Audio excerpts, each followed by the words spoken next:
Bonjour, bonjour, chers abonnés sur ma nouvelle chaîne, chers passionnés, amis des oiseaux, des canaris, des chardonnerets. Donc cette vidéo sera une vidéo annexe de la vidéo précédente où on parlait en fait des problèmes de fécondité chez les canaris et les chardonnerets, spécialement les premiers tours où on a la plupart du temps des œufs non fécondés.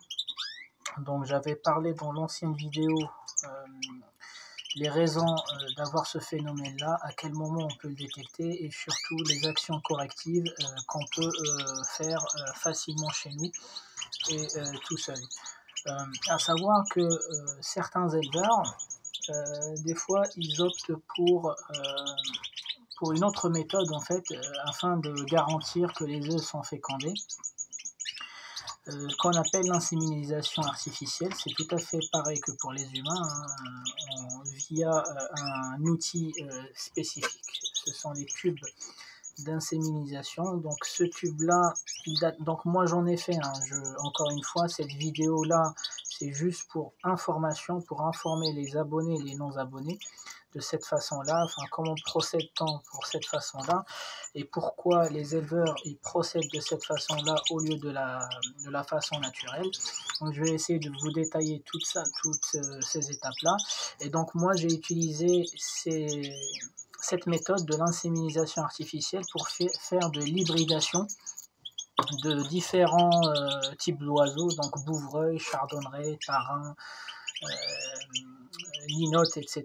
Et les dernières opérations que j'ai faites, elles datent de 2016 ou 2017, je pense.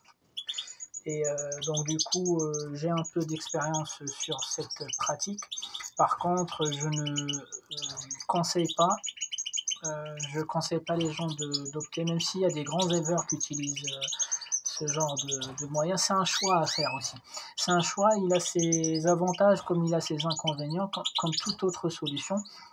Mais bon, pour les gens qui veulent vraiment faire de l'élevage propre et respecter l'animal, moi je vous déconseille. Donc je vous fais cette vidéo là afin de partager avec vous mes anciennes expériences, vous montrer comment en procéder. Et puis libre à vous de toute façon, j'ai essayé pour le besoin de la vidéo, j'ai cherché ça ce matin. Donc j'avais certains sites, ils ne vendent plus ces tubes d'inséminisation spéciales. Il y a des tailles, hein, il y a plusieurs tailles. Spécial canari et chardonneret n'existe plus, j'ai eu du mal à... Enfin, j'ai pas du tout trouvé déjà de sites qui vendent ces tubes-là. Donc je vais déjà vous expliquer en quoi concerne l'inséminisation artificielle. L'inséminisation artificielle, en fait, elle remplace un mâle qui va cocher une femelle. Ça veut dire au lieu de faire la reproduction naturelle, on va suivre les étapes ou les démarches de la reproduction, préparer nos oiseaux, comme je vous ai expliqué dans les anciennes vidéos.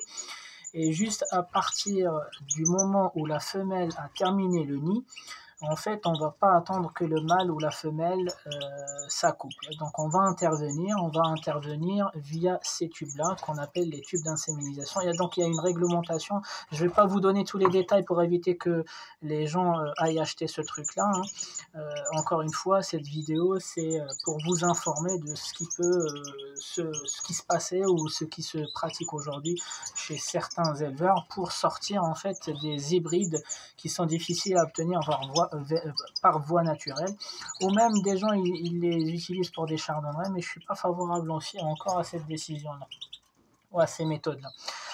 Donc du coup, ces tubes-là sont pas n'importe quel tube, c'est des tubes qui viennent du laboratoire, c'est des tubes qui coûtent plus ou moins cher par rapport à la nature en fait de l'objet, hein. Mais par contre, ils sont très techniques, faut pas utiliser n'importe quoi. Je vous donnerai pas le diamètre exact de ces tubes-là, je vous donnerai pas leurs références parce qu'ils existent sous plusieurs références. Et donc, au lieu de laisser l'accouplement se faire naturellement, on utilise ces tubes-là. Je ne sais pas si vous voyez, c'est tellement fin. Ces tubes-là qui sont, à premier vue d'œil, c'est un tube normal, mais croyez-moi, c'est un tube hyper technique. Il y a beaucoup de paramètres qui ont fait que ce tube-là soit utilisé pour l'inséminisation. dans le diamètre qui est maîtrisé et qui va créer une dépression naturelle. Donc à l'intérieur de ce tube-là, il est fait en verre déjà. Et donc si vous regardez la taille du tube, et se dire que ce tube-là, il est fait en verre, c'est déjà très compliqué à s'imaginer ou à comprendre. Donc en plus, ce tube-là, pourquoi je dis qu'il est technique, à l'intérieur de ce tube-là, il y a une dépression naturelle. C'est que le tube, il s'est fabriqué dans des conditions de telle façon à ce qu'à l'intérieur de ce tube-là, il y a une pression. Et cette pression-là, elle restera telle qu'elle est tant qu'il est en contact avec l'air. À quel moment cette dépression elle va partir? C'est quand je vais lui présenter un fluide. Donc le fluide, ça va, vous avez très bien compris, hein, c'est le fluide du mâle. Au moment où je vais présenter un des deux embouts devant le fluide du mâle, le tube il va l'aspirer naturellement. Il va l'aspirer naturellement, on n'a pas besoin de pompe, on n'a pas besoin, heureusement qu'on a besoin de rien. Donc voilà, donc ces tubes-là, ils sont techniques, j'ai essayé de chercher. Donc moi, mes tubes-là, je les ai achetés il y a longtemps. Je les ai pas utilisés, ils sont encore... j'ai dû utiliser à l'époque, comme je vous ai expliqué, il y a 4 ans. Mais je sais pas où est-ce qu'il est marqué. En plus, ils ont une date de péremption, ces tubes-là. Donc je pense qu'ils sont déjà périmés. Et je sais pas où est-ce que je trouve... Oui, là, c'est là. Donc voilà, donc vous voyez, ces tubes-là, ils ont été fabriqués en 2017. Donc voilà, 2017, ouais, ça fait 4 ans, c'est ce que je vous ai dit, hein, il y a 4 ans, 5 ans. Et ils expirent en 2021, donc ils expirent cette année. Là, je pensais pas que la date d'expiration était aussi longue, mais bon. Alors, on nous a toujours appris que la date d'expiration était courte pour ces tubes-là. Bon, après, moi, je vous avoue que je les ai pas stockés correctement, donc ça, c'est des trucs, je pense qu'il faut stocker correctement dans certaines conditions, etc. Et donc du coup, donc ce tube-là, il est très technique, malgré l'aspect qu'il donne. Et donc, comment on appelle ça? L'astuce, c'est qu'à l'intérieur de ce tube-là, il s'est fabriqué de telle façon à ce qu'il y ait une dépression naturelle à l'intérieur du tube. Donc comment on procède? Pourquoi déjà procéder à ces tubes-là? Procéder à ces tubes-là justement pour éviter le phénomène des œufs non fécondés. Ça veut dire la femelle elle est prête, mais le mâle il la coche pas pour l'une des raisons. Soit il n'est pas prêt, soit c'est pas la même espèce. On utilise ces tubes-là souvent pour croiser les espèces. C'est pas la même espèce, c'est pas la nature, et l'humain il va forcer en fait cet accouplement en utilisant cette voie artificielle. C'est pour ça, d'où l'appellation l'inséminisation artificielle. Donc du coup, ce tube-là, il a un sens. Le sens, c'est celui-ci. Donc on introduit, donc déjà avant, il faut l'appliquer. Cette méthode s'applique sur un couple qui est prêt côté femelle. Donc il faut minimum que la femelle soit prête. Le nid, il est terminé. Quand le nid, il est terminé, ça veut dire qu'elle ne va pas tarder à pondre. Ça veut dire qu'elle a les œufs dans le ventre, mais ils ne sont pas encore prêts pour pouvoir sortir. Mais les œufs, ils sont bien développés dans son ventre, dans son système à elle. Donc du coup, au moment où elle a construit son nid, ça veut dire qu'elle ne va pas tarder à pondre. Donc on va prendre un mâle qui est prêt ou qui n'est pas prêt, et on va l'y introduire dans ce sens. Je vais vous le montrer. Hop, je vais juste le poser là pour ne pas le casser. Donc je vais prendre encore une fois mon mâle Agathe pour vous faire le...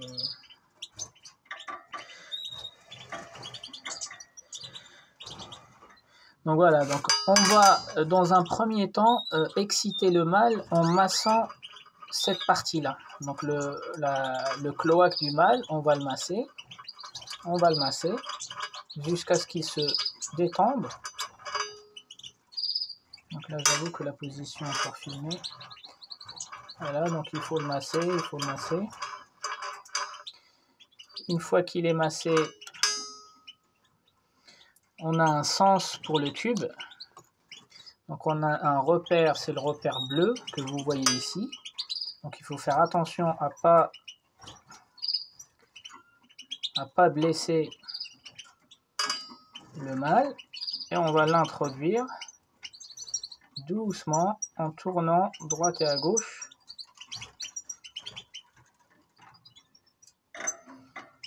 Je n'arrive pas à voir. Voilà. Donc doucement sans blesser l'oiseau.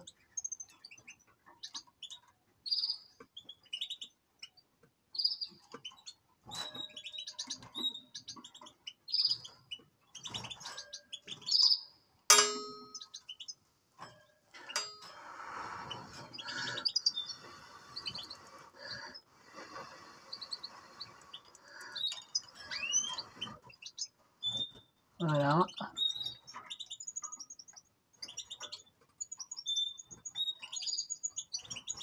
Donc, on va tourner doucement, doucement, doucement, juste à la surface.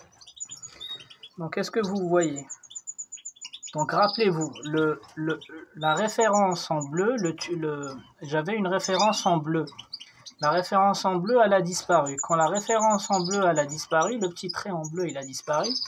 Ça veut dire que la matière fécale est arrivée. Donc c'est un indicateur pour dire que la matière fécale, elle est passée. Je ne sais pas si vous arrivez à voir du blanc sur du blanc, ça ne se verra pas. Je vais mettre le blanc, voilà. Bleu sur blanc, vous allez voir. Donc voilà. Donc en excitant le mâle au niveau du cloaque, vous faites rentrer juste le bout du tube. En fait, le tube, comme il y a une dépression, il va aspirer lui-même en fait la matière.